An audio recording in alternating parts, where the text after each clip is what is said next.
comments on how well they can hear me, or if they can hear me at all, would be much appreciated.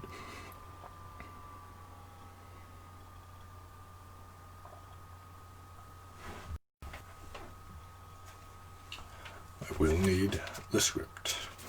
Can't do it without the script. Let's see what happens. So far, more of those event log errors. All about the bit rate.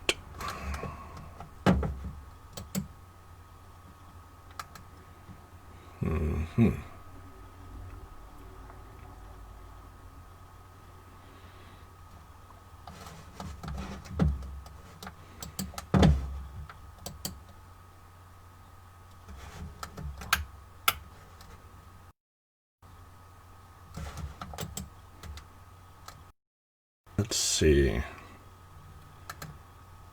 I don't know if anyone has joined or not. I don't know how to tell.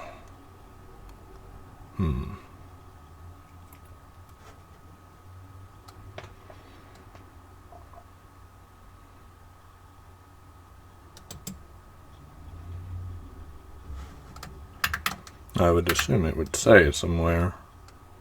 It's like number of people watching.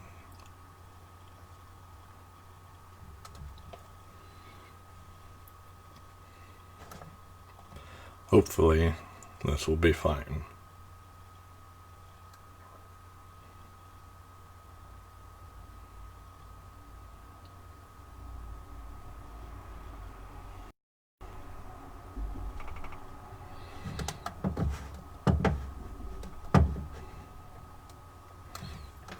Oh, we have a viewer, it looks like. So, I believe you can write a comment. I'm just testing the audio right now.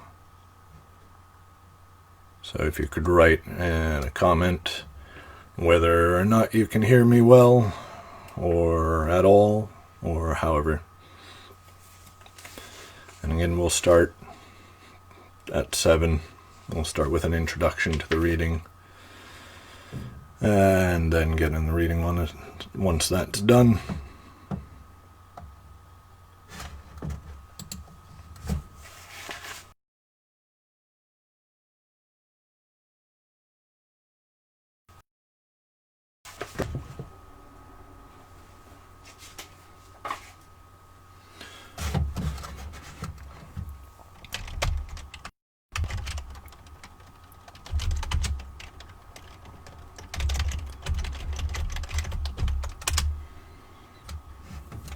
Let's see if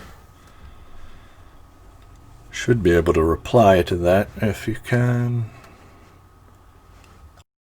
Not sure exactly what you guys are seeing, but from this side there's a reply option. You might have a comment option yourself, but so right now, if you could just let me know how well this video is working, I'd appreciate it. And then we'll get started pretty soon.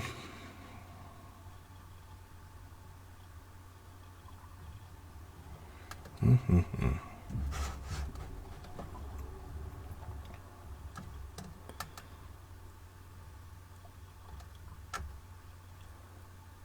well, now.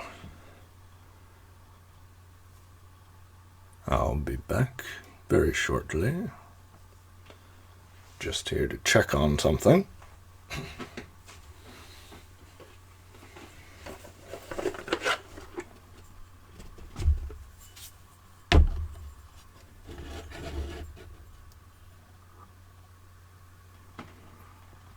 Let's see.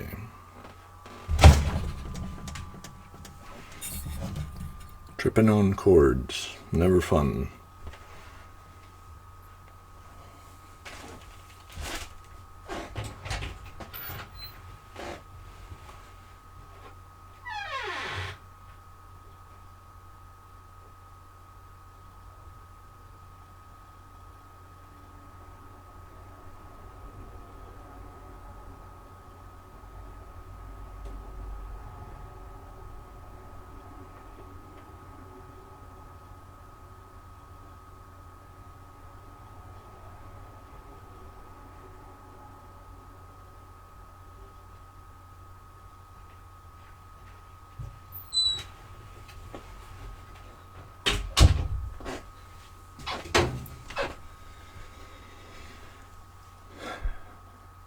Apparently there's a time delay. Pretty significant one. So, yeah, I can't even see your comment. It's not coming up at all.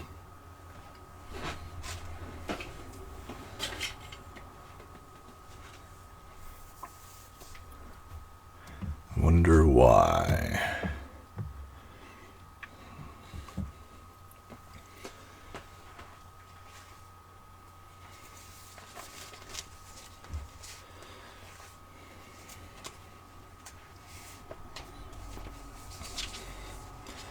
Well, anyway, still we have only one viewer right now. It is 7 o'clock. So we'll start pretty soon. Do want to just see if more people show up. We'll see.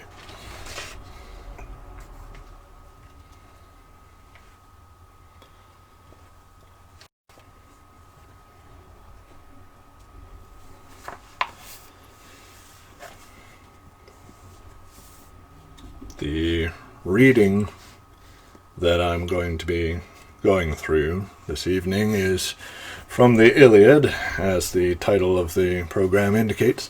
But specifically, it will be from the translation. Let's see, out of the light. Focus. By Robert Fagles. There you go. So this is the translation that I will be working with. As you can see, it is a very large volume. We will not be going through the entire thing. I have edited it down to a 30-page document, much shorter, much more manageable. And that is what we will be reading. I will be reading. And despite there being such a stark difference in size between these two, my attempt with this was to keep true to the central plot of the Iliad. There are a number of subplots and branch off storylines with various other characters. However, for this, we will be working just with the main characters, just their story arc exclusively. Those characters being Achilles and Hector. So their storylines. And even though this does still abridge that central storyline, most of the themes are still kept in here. And so it gives a complete overview of the story as a whole of the Iliad, what Homer was trying to achieve by his retelling of the old story. So we still only have one viewer, so I'm still going to wait a little bit, see if we can maybe get a few more to join us before I start reading.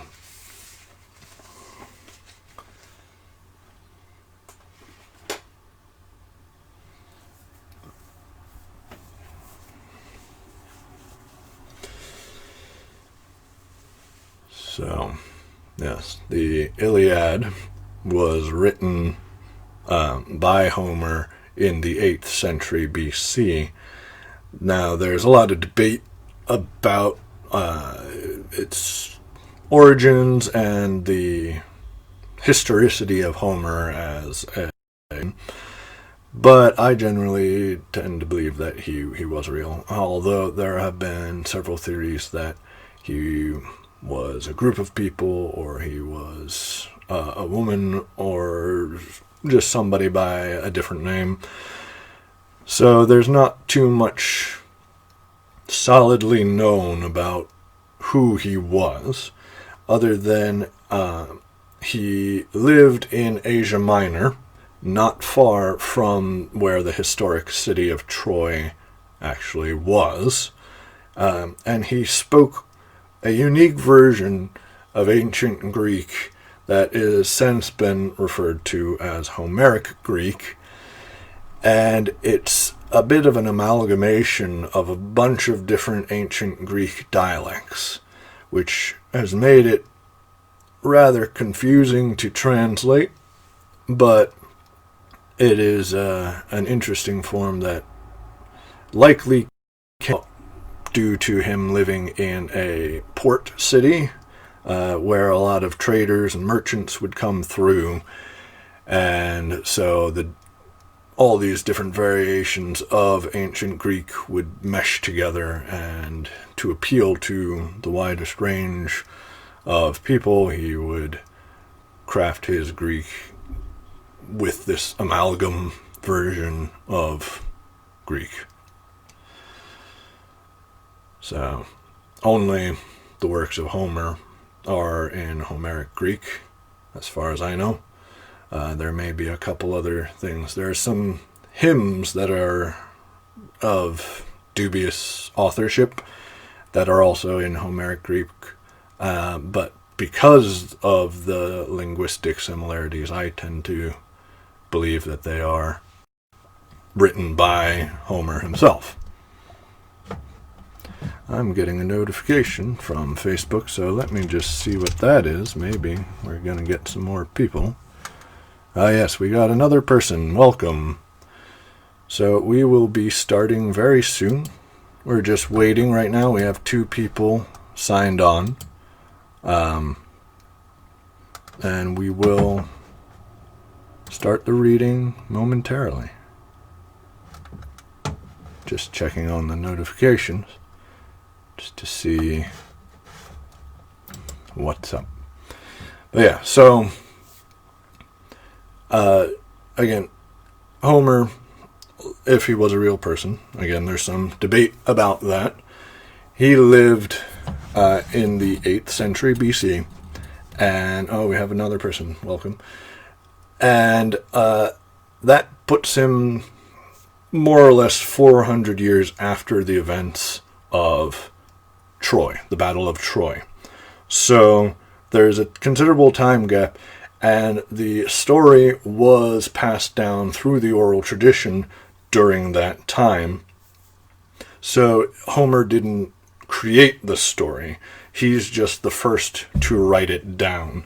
And his version of the story became the definitive version that we all know of. But other versions did exist. Even then, though, in the ancient Greek world, they were not as popular as Homer's version.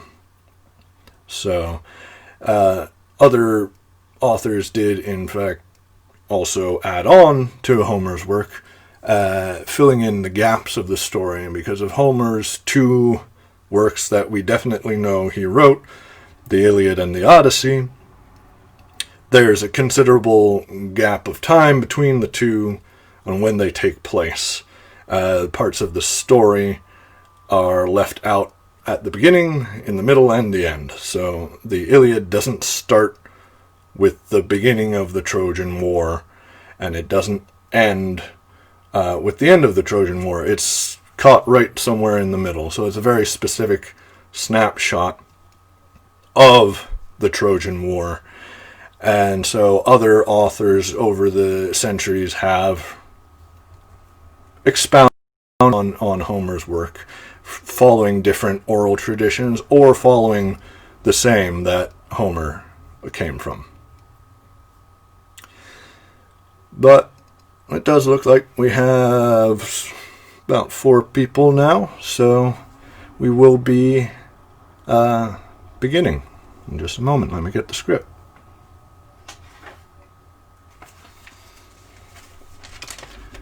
It should be noted that this is not suitable for children. There's some graphic imagery and rather dramatic elements. So, yeah, you've been warned. But without further ado, the Iliad by Homer. Rage! Goddess, sing the rage of Achilles that cost the Achaeans countless losses, making the bodies of many sturdy souls dogs and birds. Begin, muse, when the two first broke and clashed, Agamemnon, lord of men, and brilliant Achilles. What god drove them to fight with such fury? It was Apollo. He swept a fatal plague through the army. Men were dying because Agamemnon spurred Apollo's priest. Yes, Chryses approached the Achaeans' fast ships to win his daughter back, whom they had taken when they plundered his land. The priest begged the whole Achaean army with a priceless ransom, but the matter brought no joy to the heart of Agamemnon. The king dismissed the priest with a brutal order ringing in his ears. The old priest was terrified. He turned and moved off to a safe distance. Then, over and over, the old priest prayed to Lord Apollo that he would pay the Achaeans back the god's arrows for the priest's tears. His prayers went up, and Apollo, down he strode from Olympus's peak, storming at heart, with his bow and hooded quiver slung over his shoulders. Over against the ships he let fly a piercing shaft at the men. He cut them down in droves, and the corpse fires burned on night and day, no end in sight. 9 days the arrows of God swept through the army. On the 10th, Achilles called all ranks to muster, and spoke among them. "Lord Agamemnon, now we are beaten back, I fear. The long campaign against Troy is lost. So home we sail, if we can escape our death, with only shame. Give back the girl with sparkling eyes to her loving father, then we can calm the god and bring relief from this plague." But the lord of the far-flung kingdoms, Agamemnon, blazed with anger now, his eyes like searing fire. "Speaker of misery, why do you attempt to lose me my prize? Indeed, I prefer the daughter of sparkling eyes to great riches. But I am willing to give her back even so, if that is best for all. But fetch me some other prize, and straight off too, else I alone of the Argives go without my honour. That would be a disgrace." But the swift runner Achilles answered him at once. "Just how, Agamemnon, most grasping man alive? How can the generous Argives give you prizes now? Whatever we dragged from towns we plundered, all's been portioned out. So return the girl to the god. We Achaeans will pay you back 3-4 times over, if Zeus will grant us that gift that somehow, someday, we raise Troy's massive ramparts to the ground." But King Agamemnon countered, "Not so quickly, brave as you are, godlike Achilles, trying to cheat me. What do you want, to cling to your own prize while I have mine taken away? Is that why you order me to give her back, so you may glory over me in greater? No! If I am to lose my prize, I will take another for myself, your own, or Ajax's, or Odysseus's prize. I will commandeer her myself, and let the man I visit choke with rage." A dark glance, and the headstrong runner answered him in kind. "Shameless, armored in shamelessness, always shrewd with greed. It wasn't Trojan spearmen who brought me here to fight. The Trojans never did me damage. No, you colossal shamelessness. We all follow you, to please you, to fight for you, to win your honor back from the Trojans who stole Helen from your brother's house. How now that you threaten to strip me of my prize in person? Back I go to Phthia. I have no mind to linger here disgraced, bringing your cup and piling your plunder." But men Agamemnon shot back, "Desert by all means. I will never beg you to stay. What if you are a great soldier? You are nothing to me, you and your overweening anger. But let this be my warning on your way. Since Apollo insists on taking my prize, I will be there in person at your tents to take your prize, Briseis, in all her beauty, so you can learn just how much greater I am than you, and the next man up may shrink from matching words with me, for hoping to rival Agamemnon strength for strength." he broke off, and anguish gripped Achilles. The heart in his rugged chest was pounding, torn. Should he draw the long sharp sword slung at his hip, thrust through the ranks, and kill Agamemnon now? But just as he drew his huge blade from its sheath, down from the vaulting heavens swept Athena, and forbade him from striking the king whom Hera loved. Achilles stayed his burly hand. He would not fight the orders of Athena. So he strode off to his trim ships and shelter, back to his friend Patroclus and their comrades. But King Agamemnon would not stop the quarrel. He called his 2 heralds, ready, willing aids. "Go to Achilles' lodge. Take Briseis at once. But if he will not surrender her, I'll go myself. I'll seize her myself, with an army at my back, and all the worse for him." He sent them off with the strict order ringing in their ears. Against their will the 2 men wade their way along the breaking surf of the barren salt sea, and reached the Myrmidon shelters and their ships. They were afraid. They held Achilles in awe, and stood there silent. But he sensed it all in his heart, and broke the silence for them. "Welcome, good heralds. Come closer. You have done nothing to me. No one but Agamemnon. He is the one who sent you for Briseis. Go, Patroclus, prince. Bring out the girl and hand her to them, so they can take her back. But let them both witness my loss. If the day should come when the armies need me to save their ranks from stark defeat, Agamemnon lacks the sense to see a day behind, a day ahead, and safeguard the Achaeans battling by the ships." Patroclus obeyed his great friend's command. He led Briseis in all her beauty from the lodge, and handed her over to be taken away. But Achilles wept, and slipped away from his companions, far apart, sitting down on the beach of the heaving grey sea. Reaching out his arms, again and again he prayed to his dear nymph-mother as he wept. And Thetis, his noble mother, heard him. Suddenly up she rose from the churning surf like mist, and settled down beside him as he wept, stroking Achilles gently, whispering his name. "My child, why in tears? What sorrow has touched your heart?"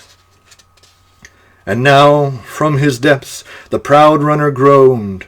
"Oh, you know, why labor through it all? You know it all so well. Agamemnon just now sent his heralds, and led her from my camp, Briseis, the prize the armies gave me. But you, mother, if you have any power at all, protect your son. Go to Olympus, plead with Zeus. Go and sit beside him, grasp his knees, persuade him somehow to help the Trojan cause, to pin the Achaeans back against their ships, trap them round the bay, and mow them down, so all can reap the benefits of their king, so even mighty Agamemnon can see how mad he was to disgrace Achilles, the best of Achaeans." And Thetis answered, bursting into tears, "O my son, my sorrow, all I bore was doom. Doomed to a short life, you have so little time. And not only short now, but filled with heartbreak too, more than all other men alive, doomed twice over. Still, I shall go to Olympus, crowned with snow, and repeat your prayer to Zeus who loves lightning. I will go to the royal house. I'll grasp his knees. I think I'll win him over." With that vow, his mother went away, and left him there alone, his heart inflamed for the sashed and lovely girl they'd wrenched away from him. And, on the rugged ridges of Mount Olympus, this made her plea, and Zeus, who commands the storm clouds, bowed his craggy dark brows, the strongest and truest sign that he shall answer her prayer. And Zeus, who loves thunder, moved, and sat down on the peak of Mount Ida, so that he oversaw the battle before the city of the breeder of horses, King Priam, glorious Troy. The clash of the Achaeans and Trojan troops was in all its fury, veering back and forth careening down the plain. At the head of the Achaean armies was Odysseus, a mastermind like Zeus, and giant Ajax, bulwark of the Achaeans. Against them fought the many valiant sons of Priam. And Helenus, son of Priam, best of seers who scanned the floods, told his brother Hector, greatest warrior fielded by the Trojans, to return to the city to encourage the women to pray to Zeus, so that all would go well with them. Now when Hector reached the Scaean gates, the wives and daughters of Troy came rushing up around him, asking about their sons, brothers, friends, and husbands. But Hector told them only to pray to the gods. Hard sorrows were hanging over many as the war with the Achaeans endured now to its 10th year. And there at the palace Hector's mother met her son, that warm good heart. His mother clutched his hand and urged him, calling him by name. "My child, look how they wear you out, the sons of Achaea. Curse them! But wait, I'll bring you some honeyed mellow wine. First, pour out cups to Father Zeus, then refresh yourself." But Hector shook his head, his helmet flashing. "Don't offer me mellow wine, mother. Not now. You'd sap my limbs. I'd lose my nerve for war. And I'd be ashamed to pour out glistening cup to Zeus with unwashed hands splattered with blood." "No, mother, you are the one to pray.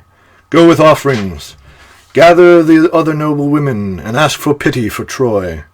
I must go home to see my people, to visit my own dear wife and baby son." A flash of his helmet, and off he strode and quickly reached his sturdy, well-built house. But Andromache, his wife, Hector could not find her in the halls. She and the boy and a servant finely gowned were standing watch on the tower, grieving. There he found them, and there his warm, generous wife came running up to meet him. She joined him now and followed in her steps a servant holding the boy against her breast, only a baby. Hector's son, the darling of his eyes and radiant as a star. The great man of war broke into a broad smile, his gaze fixed on his son. Andromache, pressing close beside him and weeping freely now, clung to his hand, urged him, calling him, "Reckless one, my Hector, your own fiery courage will destroy you. Have you no pity for him, our helpless son? Yes, soon they will kill you, all the Achaean forces mass for assault, and then, bereft of you, better for me to sink beneath the earth. Pity me, please. Take your stand on the rampart here, before you orphan your son and make your wife a widow." And tall Hector shook his head, his helmet flashing. "But I would die of shame to face the men of Troy, and the Trojan women trailing their long robes, if I were to shrink from battle now, a coward. It is the desire of my spirit to stand up bravely, always to fight in the front ranks of Trojan soldiers, winning my father great glory. For in my heart and soul I know the agony when some Argive hauls you off in tears, wrenching away your day of light and freedom. No, no, let the fling over my dead body before I hear your cries, before I hear you dragged away." But then in the same breath, shining Hector reached down for his son, but the boy recoiled, screaming out at the sight of his own father, terrified by the flashing bronze helm and bristling horsehair crest. And his loving father laughed, his mother laughed as well, and glorious Hector quickly lifted the helmet from his head, set it down on the ground, and raised his son. He kissed him, tossed him in his arms, and lifted a prayer to Zeus. "Zeus, all you immortals, grant this boy my son may be like me, first in glory among the Trojans. One day let them say he is a better man than his father, a joy to his mother's heart." So Hector prayed, and placed his son in the arms of his loving wife. Andromache pressed the child to her scented breast, smiling through her tears. Her husband noticed, and filled with pity now, Hector stroked her gently, repeating her name. "Andromache, Andromache, dear one, why so desperate? No man will hurl me down to death against my fate, and fate, No one alive has ever escaped it. So please go home and tend to your own tasks. Draw up a bath for me full and warm for my return, in the manner you know I like when the day is full, and worry no more." Hector, a flash in arms, took up his horsehair-crested helmet once more, and his loving wife went home, turning, glancing back again and again, and weeping live warm tears. Then to battle, Hector quickly rejoined himself. The Achaeans had raised a great battlement for the guarding of their ships. Against this, Hector pressed his enemy, and led the charge, and his army swarmed behind him with blood-chilling cries. And above the onset, Zeus, who loves lightning, launched a sudden howling hail that whipped up a dust storm hard against the ships, spellbinding Achaeans in their tracks, handing glory to Hector and Hector's Trojans. And Hector grappled a boulder. No two men could have raised it, weak as men are now, and he hurled it at the gates full center, smashing the hinges left and right. Both gates groaned and thundered. The door bars could not hold. The planking shattered up in a flying storm of splinters, and Hector burst through in glory. No one could fight him, stop him, and whirling around, he cried to his Trojans, shouting through the rock, "The wall! Storm the wall!" They rushed to obey, some swarming over the top at once, others streaming through the sturdy gateways. Argives scattered back in terror, back to the hollow halls, no way out, no end. And the Trojans, like gangs of reapers slashing down the reaping rows, came closer across the field. And Zeus, who had decreed to hand the victory to Trojans, sat aloof, glorying in his power, gazing out over the city walls of Troy and the warships of Achaea. The flash of bronze, fighters killing, fighters killed. But now the brilliant runner Achilles watched and marked what happened. He called at once to his friend-in-arms Patroclus. "Patroclus, soldier after my own heart, now I think they will grovel at my knees, our Achaean comrades, begging for their lives. Go now, Patroclus, dear to Zeus, and question them. See if their desperation will compel Agamemnon to repent of the insult he gave me." Patroclus obeyed his great friend, and off at a run he went along the ships and shelters. Now, as soon as he reached the fleet where the Argives met and handed down their laws, he met Eurypylus, wounded, an arrow planted deep in his thigh, and limping out of battle. And out Patroclus looked upon the field Eurypylus had come from, and such horrors met his eyes. Stampedes of massive stallions dragged their empty chariots, yearning to feel their masters' hands at the rein, but there they lay, sprawled across the field, craved far more by vultures than by wives.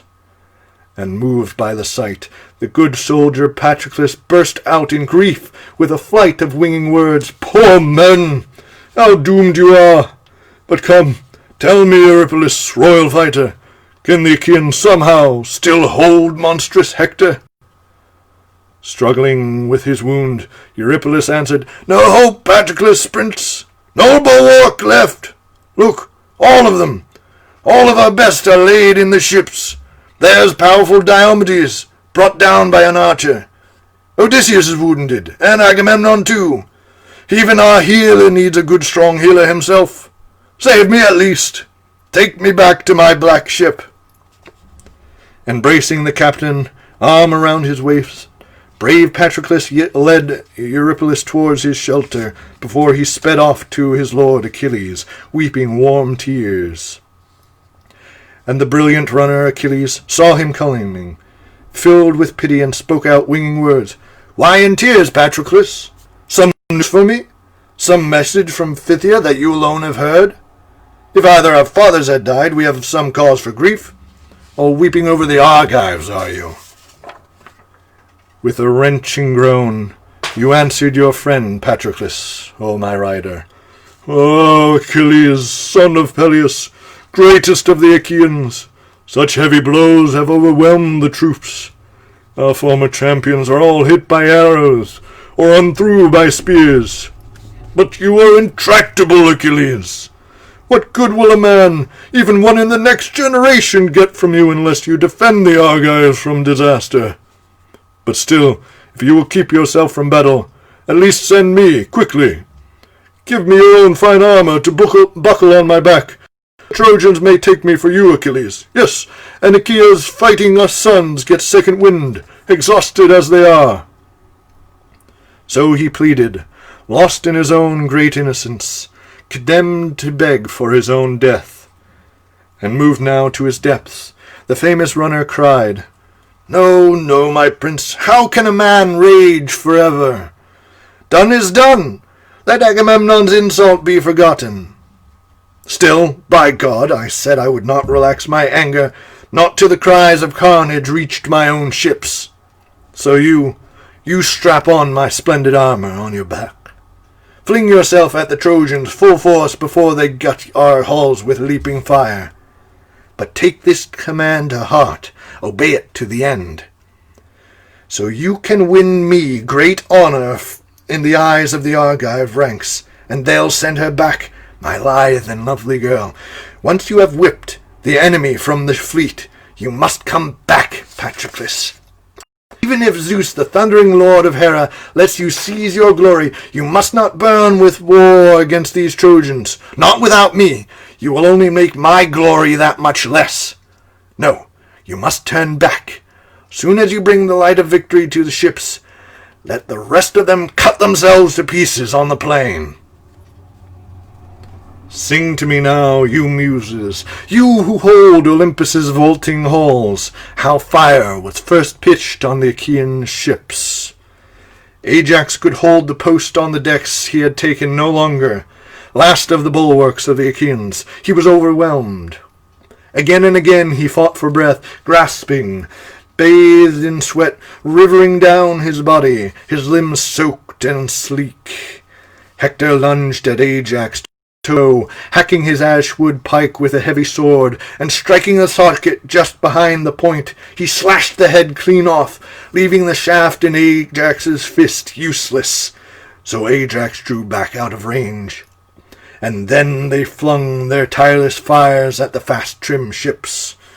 She was up in flames at once, engulfed in quenchless fire. In a flash, the blaze went swirling round the stern, and Achilles urged Patroclus, to arms!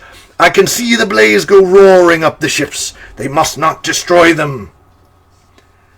And Patroclus armed himself in Achilles' gleaming bronze, and was seized with a fury to fight in the comrades' vanguards far in front.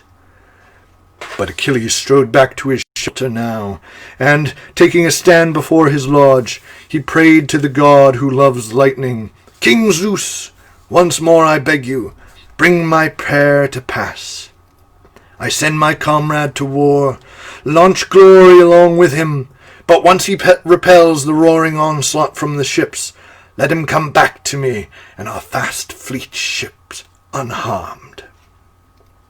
So Achilles prayed, and in all his wisdom Zeus heard those prayers. One prayer the Father granted, the other he denied.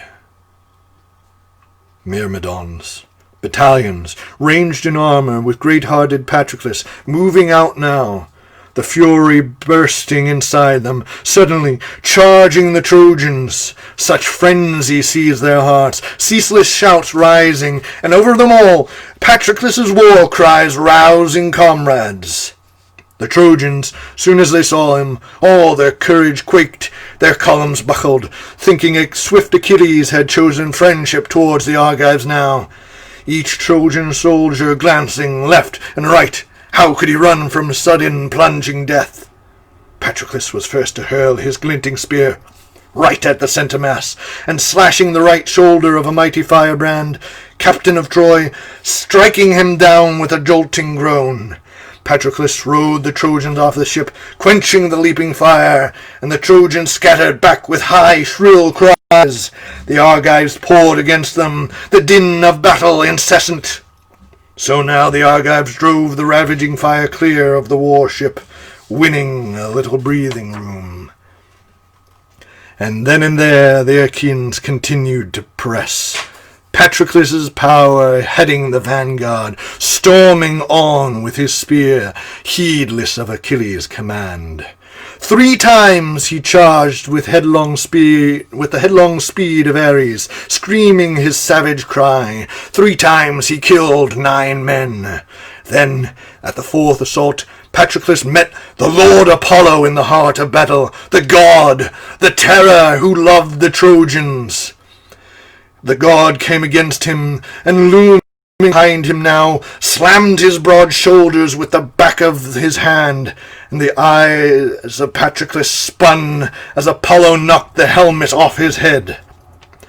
Patroclus, stunned by the god's crushing blow, weaved back to his comrades, trying to escape death. Hector, waiting, watched the great-hearted Patroclus trying to stagger free, and he came rushing into him, right across the lines, and rammed his spear shaft home, stabbing deep in the bowels, and the brazen spear point went jutting straight out through Patroclus's back. Down he crashed, and horror gripped the Achaean armies. The end closed in around him. Lying free of his limbs, Patroclus's soul went winging down to the house of death, wailing his fate. Then Hector planted a heel against Patroclus's chest, wrenching his brazen spear from the wound, kicked him over, flat on his back, and took the armor of Achilles that Patroclus wore as a sign of his triumph. So the men fought on like a mass of whirling fire, and swift Antilochus raced the news towards Achilles. Sheltered under his curved beak ships he found him, foreboding, and Antilochus told the warlord all that had come to pass. Filled with grief and rage, Achilles strode from the rampart, took his stand at the trench. There he rose an enormous cry, and off in the distance Athena shrieked out too, and drove unearthly panic through the Trojans. The Trojans, hearing the brazen voice of Achilles, all their spirits quaked. Even sleek-maned horses sensed death in the wind, slewed their chariots round, and charioteers were struck dumb. 3 times the brilliant Achilles gave his war cry. 3 times the Trojans whirled in panic.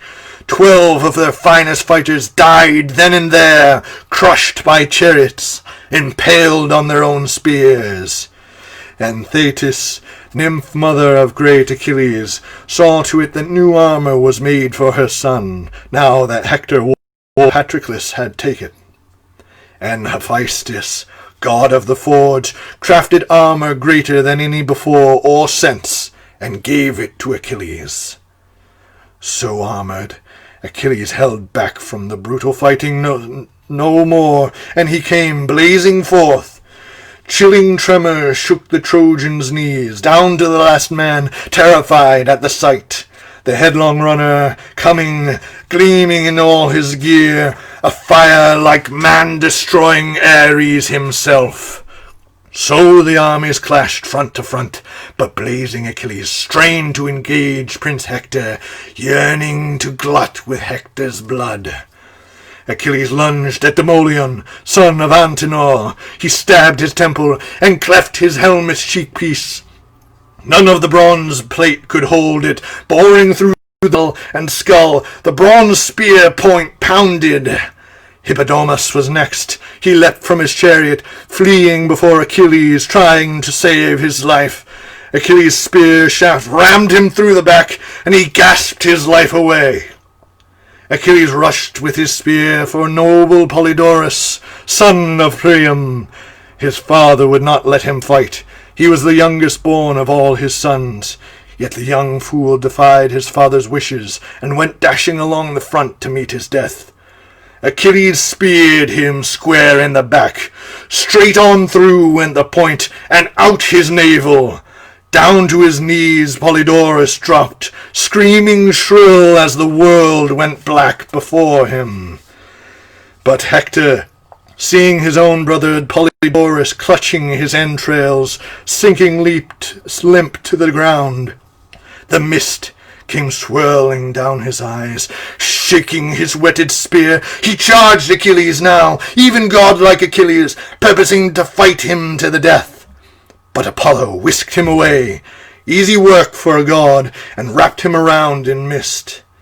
And Apollo shouted a command to Hector, "Don't for a moment duel Achilles, Hector! Withdraw to your main lines, and wait him there out of the clash of battle." So Hector drew back to his thronging comrades, terrified to hear the voice of God. And so Achilles raged at Apollo for taking Hector out of his reach, and now, like inhuman fire, stormed on with brandished spear like a frenzied god of battle, trampling all he killed, and the earth ran black with blood. So all the Trojan men fled like panicked fawns into the city, through the Scaean gates. But there stood Hector, shackled fast by his deadly fate, holding his ground. And Achilles dashed towards him, heart racing for some great exploit, rushing on like a champion stallion, drawing a chariot full tilt. And King Priam was first to see Achilles coming, and the old man groaned, flinging both hands high, beating his head, and groaning deep he called, begging his dear son, "Oh, Hector, don't just stand there, dear boy, waiting for that man's attack. That man, Achilles, has robbed me of many sons, brave boys, cutting them down. Even now I cannot find Polydorus among the soldiers crowding Troy. If he is still alive in the enemy's camp, then we'll ransom him back with bronze and gold. But if he's dead already, what grief to his mother's heart and mine. Back! Come back! Inside the walls, my boy!" So the old man groaned, and seized his grey hair, tore it out by the roots. And his mother wailed now, her words pouring forth in a flight of grief and tears. "Hector, my child, pity your mother. If ever I gave you the breast to soothe your troubles, remember it now, dear boy. Don't go forth, a champion pitted against him. If he kills you now, how will I ever mourn you on your deathbed? Neither I nor your wife, that warm-hearted, generous woman. No, now far beyond our reach, now by the Argive ships, the rushing dogs will tear you." So they wept, the two of them crying out to their dear son, both pleading time and again, but they could not shake the fixed resolve of Hector. No, he waited Achilles, coming on, gigantic in power. But harried still, he probed his own brave heart. "No way out. If I slip inside the gates and walls, my disgrace will heap upon me. It was I who led the Trojans out to their deaths at Achilles' hands. My army's ruins thanks to my over-grasping pride, pushing too far against the black ships. I would die of shame to face the wives of those I led to death. Far better for me to stand up to Achilles while all others flee. Let them find safety within these gates, but as for me, let me either kill Achilles or die at his hands in glory." And now at last the two came closing for the kill. It was tall Hector, helmet flashing, who led off. "Come, we'll swear to the gods our binding pacts. I swear I will never mutilate you, merciless as you are, if Zeus allows me to last it out and tear your life away. But I will give your body back to your loyal comrades. Please, swear you'll do the same." A swift, dark glance, and the headstrong runner answered, "There are no binding oaths between men and lions. Now you'll pay at a stroke for all my comrades' grief, all you killed in the fury of your spear." With that shaft poised, he hurled, and his spear's long shadow flew. But seeing it coming, glorious Hector ducked away, crouching down, watching the bronze tip fly past and stab the earth. Then Hector hurled, and his spear's long shadow flew, and it struck Achilles' shield, a dead center hit. Off, and away it glanced, and Hector seethed. His hurtling spear, his whole arm's power poured into a wasted shot. So he drew the whetted sword that hung at his side, tempered, massive, and gathered all his force. He swooped like a soaring eagle, swinging his blade, and Achilles charged too, bursting with rage barbaric. And Achilles scanned Hector's body, where best to pierce it. All seemed encased in armor, burnished, brazen, Achilles' armor that Hector had stripped from strong Patroclus. But one spot lay exposed, where collarbones lift the neck bone off the shoulders, the open throat. There, as Hector charged in fury, brilliant Achilles drove his spear, and the point went stabbing clean through the tender neck. He crashed to the dust. Godlike Achilles gloried over to him, but the heavy bronze weapon failed to clash through the windpipe. Hector could still gasp out some words, some last reply. Struggling for breath, Hector, his helmet flashing, said, "I beg you by your life, don't let the dogs devour me by the archive ships. Give my body to friends to carry home." Staring grimly, the proud runner Achilles answered, "Beg no more, you fawning dog. No man alive could keep the dog packs off you. The dogs and birds will rend you blood and bone." At the point of death, Hector said, "Beware, or my curse will draw God's wrath upon your head. If you do not allow the Trojan men and women to honor me with fitting rites of fire." But death cut him short, the end closing in around him. Flying free of his limbs, his soul went winging down to the house of death. But brilliant Achilles taunted Hector's body, dead as he was. "Die, die for my own death. I'll meet it friendly whenever Zeus and the other deathless gods would like to bring it on."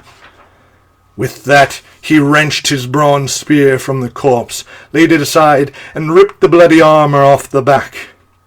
And the other sons of Achaea, running up around him, crowded closer, and not a man came forward who did not stab Hector's body, glancing towards a comrade, laughing, "Ah, look here! How much softer he is, this Hector, than when he gutted our ships with roaring fire!" So Achilles triumphed, and now he was bent on outrage, and shaming noble Hector.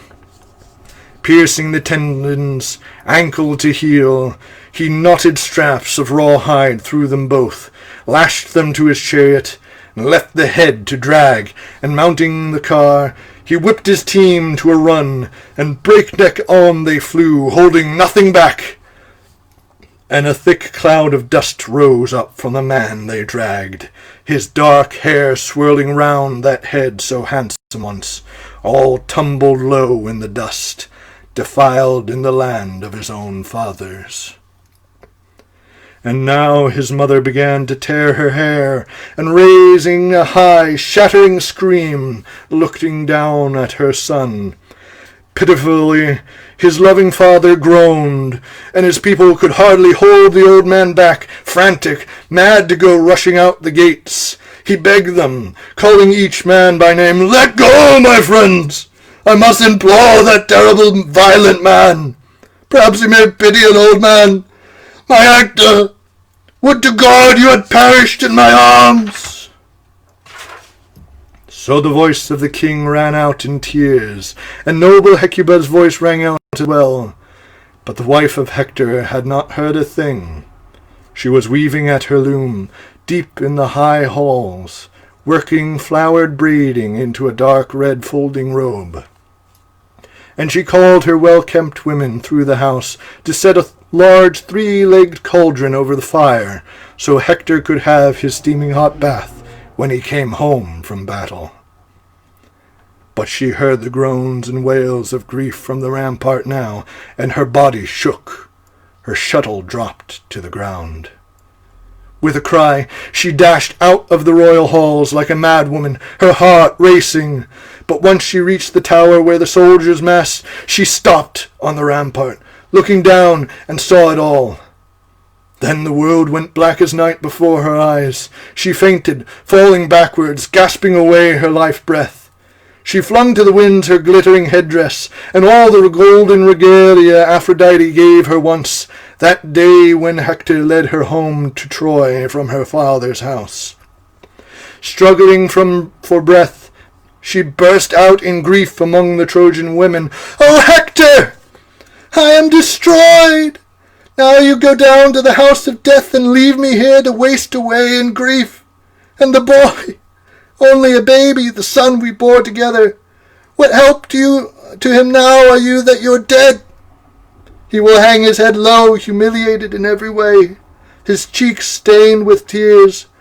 Pressed by hunger, the boy will go to father's old companions, tugging at one man's cloak, seeking pity. But one with both his hands living will beat him away from the banquet, fists and abuses flying. You get out! You've no father feasting with us here.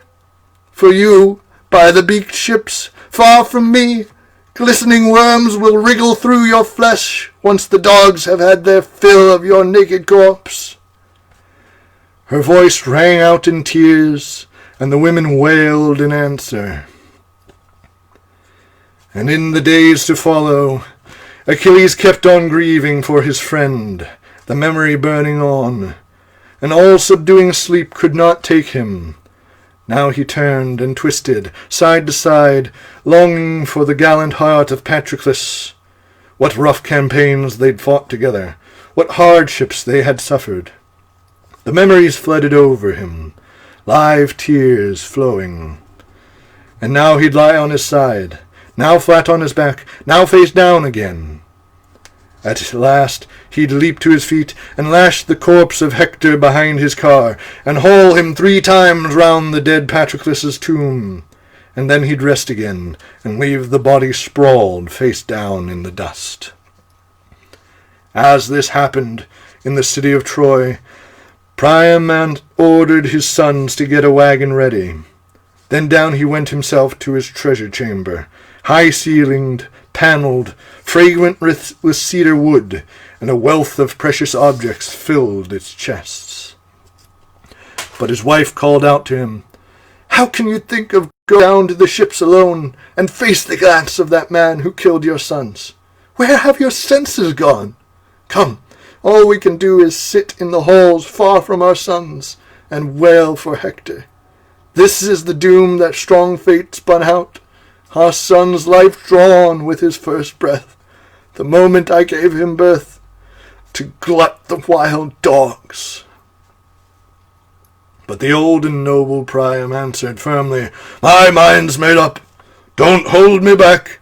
If it's my fate to die by the big ships, then die I shall. Let Achilles cut me down straight away, once I've caught hold of my son in my arms and wept my fill." And the old man, rushing to climb aboard his chariot, filled with riches, drove out through the gates and echoing colonnades. And the god of luck, Hermes, leaping into the chariot beside him, quickly grasped the whip and reins, and guided the old king safely through the Achaeans' camp, till they came before where Achilles and his Myrmidon dwelt by their black ships. Priam swung to the earth from the battle car, and went straight up to the lodge where Achilles, dear to Zeus, would always sit. Priam found the warrior inside. The majestic king of Troy slipped past the many captains at his table, and, kneeling down beside Achilles, kissed his hands, those terrible, man-killing hands. Achilles and his men marveled to behold Priam, and traded many startled glances. But Priam prayed his heart out to Achilles, "Pity me! I have endured what no one on earth has ever done before. I put to my lips the hands which killed my son. Remember your own great father, Achilles. No doubt the countrymen round about him plague him now, with no one there to defend him. But at least he hears you're still alive, and his old heart rejoices, hopes rising day by day to see his beloved son come sailing home from Troy. I fathered hero sons, but now one was left to me to guard my walls, my people, the one you killed the other day, my Hector. It's all for him I've come to the ships now, to win him back from you. I bring a priceless ransom. Revere the gods, Achilles. Pity me in my own right, and remember your father. Those words stirred within Achilles a deep desire to grieve for his own father. Overpowered by memory, both men gave way to grief. Priam wept freely for Hector, throbbing, crouching before Achilles' feet, as Achilles wept now for his father, now for Patroclus once again, and their sobbing rose and fell throughout the house. Then, when brilliant Achilles had had his fill of tears, he rose from his seat and spoke out winging words, flying straight to the heart. Poor man, how much you've borne! Pain to break the spirit! So the immortals spun our lives that we wretched men live on to bear such torments. Even on those who Zeus rains down glittering gifts will still have hardships piled upon him. Enough of endless tears. Grief for your son will never bring him back to life. But Achilles bounded out the doors like a lion. From the polished wagon he lifted the priceless ransom brought for Hector's corpse, then called the serving women out, Bathe and anoint the body. So when the maids had bathed and anointed the body sleek with olive oil, and wrapped it round and round in braided battle shirt and handsome battle cape, then Achilles lifted Hector up in his own arms, and laid him down on the bier on the sturdy wagon. And brilliant Achilles strode back to his shelter, and firmly spoke the words the king had come to hear. Your son is now set free, old man, as you requested. Tell me, be precise about it, how many days do you need to bury Hector? I will hold back myself, and keep the Argive armies back that long. And the old and noble Priam answered slowly, If you truly want me to give Prince Hector burial, full, royal honours, you'd show me a great kindness. 11 days are what is custom. On the 12th we'll fight again, if we must. The swift runner Achilles assured him quickly, I will hold our attacks as long as you require. With that, he clasped the old king by the hand to free his heart from fear. Then the old king harnessed the mules and drove them fast through the camp, and no one saw him. When he came near to Troy, the city plunged into uncontrollable grief, and not a man or woman was left inside the walls. They streamed out the gates. Hector, his loving wife and noble mother were first to fling themselves on the wagon, the first to tear their hair, embrace his head, and a wailing throng of people milled around them. And now, all day long to the next, the people would have wept there before the gates if the old man steering the cart had not commanded, Let me through with the wagons! Soon, in a moment, you can have your fill of tears, once I've brought him home. So he called, and the crowds fell back on either side, making way for the wagon. Once they had borne him into the famous halls, they laid his body down on his large carved bed. And old King Priam commanded the men of Troy to gather timber and build a great pyre. And placing Hector's corpse aloft the pyre's crest, they flung a torch and set it all aflame. Once the fire had burned its course, they doused it with glistening wine. Then they collected the white bones of Hector, all his brothers, and warm tears came streaming down their cheeks. They placed the bones in a golden chest, shrouding them round and round in soft purple cloths. Then, with a great funeral feast, the Trojans held peace in the midst of 10 years of war. And so the Trojans buried Hector, breaker of horses. And that is the Iliad. Now, I would like to take some time to talk about what we just read and what it means. The light contrast is doing wonders. I just look very pale. So, a lot of you may be thinking, well, why was the beginning of the war not included in the Iliad? And why was the end of the war not included in the Iliad? You know, the Trojan horse, for example, and Achilles being shot in the heel with an arrow, all that sort of stuff. And it's not because I edited it out for this shorter reading. Those are not part of the Iliad. Because the Iliad is not about the Trojan War, despite what it may seem like. And part of the problem of this misconception actually comes from the name, the Iliad. This Iliad means the story of Ilion, and Ilion is another name for Troy. So, in the Iliad means the story of Troy, but it's not about Troy. It's really not about Troy. And the name Iliad did not come about by Homer. That came about much later, was added on to it. Due to Homer going through the oral tradition, he didn't have a specific title for the work that we call the Iliad. The best, most likely name that it was referred to by Homer and by his contemporaries would be by the first word spoken in the oral tradition.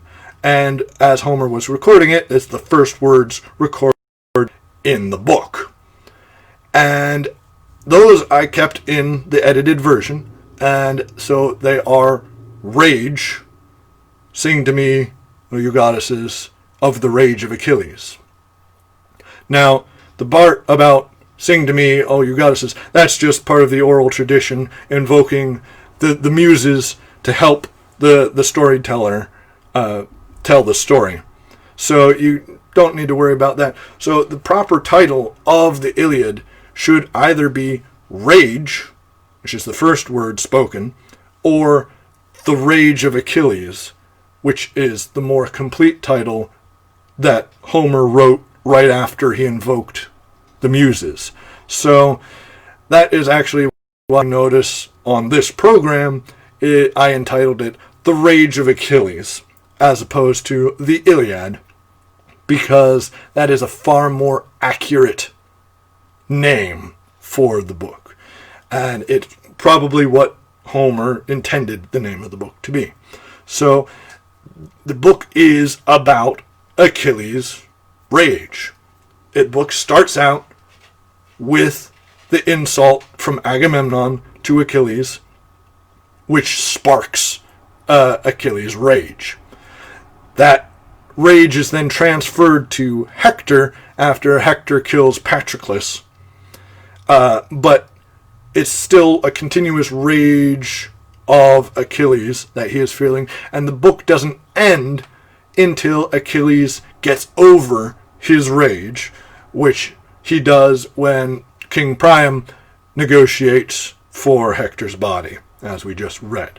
So that is the encapsulation of the Iliad. It starts and ends with Achilles' rage. That's what it's about. That's why it's a very small, narrow moment in the Trojan War. They mentioned in the reading that we just did that the Trojan War has been going on now into its 10th year. So that's kind of an odd place to start 10 years in if the war is the focus. So we can know very, very well that that is not the focus. The focus is Achilles' rage and how he overcomes that rage.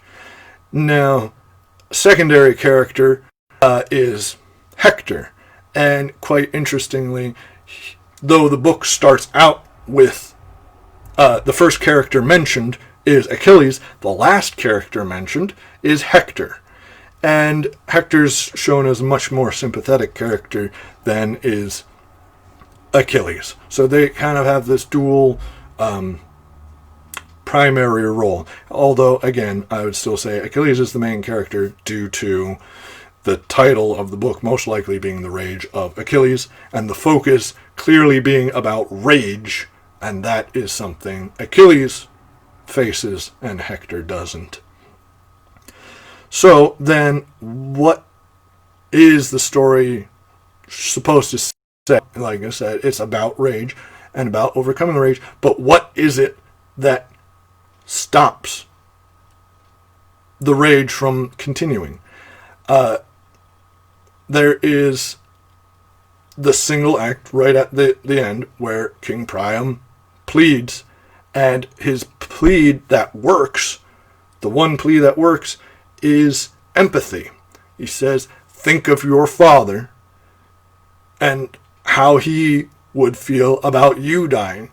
And then once empathy is possible, Achilles breaks down and weeps, and they're able to communicate Priam and Achilles. And then you notice it says right before the very last line that they buried Hector. The very line before that is that the Trojans celebrated. The Trojans had peace in the midst of war. The entire Trojan War was put on hold because two people were able to empathize with each other. Yes, the war then resumed, but there was a moment where the two sides, the Achaeans and the Trojans, were able to put aside their differences in the name of empathy. And this is a running theme throughout the book, that's what you must do. There are many lines in the Iliad which say things like, humans are the most pitied of any creature because no creature suffers as much as humans do. And so, but it's what the question that the Iliad asks then is what to do in the face of this suffering. Do you rage like Achilles? The rage that Achilles had in the face of suffering never got him anywhere. He was raging at Agamemnon for stealing Briseis from him, yet his entire fuming and his entire withdrawing from the battle, that didn't work. Agamemnon never capitulated to his abstinence from battle. Now, they did make up later on, but that wasn't because Achilles' rage inspired Agamemnon to work things out. So, in fact, his abstinence from battle only made matters worse. So, and then the rage he had against Hector didn't solve anything either, because once he killed Hector, he was still upset. He was still enraged. And so he decided to dishonor Hector by dragging him around in his chariot, but that didn't work either. He was still upset. He was still suffering. And so it's saying every day he would go out and drag Hector's body around the tomb of Patroclus 3 times every day, and then try to get some sleep, and he never could, because his suffering didn't leave. His rage kept boiling no matter what he did. It was only once he could empathize with someone else who is also suffering that he realized that all people are suffering. That's one of his lines at the end there, is that is the lot in life of all humans. Even those blessed by Zeus have their fair share of suffering. And so that, I think, this is one of the reasons I chose to read this now, is because of this time that we are in, of suffering and that sort of thing. There are plenty of people suffering, but it is one of the uniting factors, as sad as that is to say, of us all, is that we all have this common ground of suffering, whether it is the recent pandemic, whether it is whatever, personal problems, health problems, whatever it is, the one unifying feature of humanity is that we suffer. And because of that, we can use empathy to relate to each other and stop wars. A war that was raging 10 years can be stopped if we just learn to empathize and recognize the suffering in others. So I hope that you enjoyed this, and if you have any comments, you can post them in Facebook feed. I'm seemingly unable to read anybody's comments in the live feed, so I apologize for that if you were trying to say something to me and I didn't respond. But thank you all for coming, and see you next time.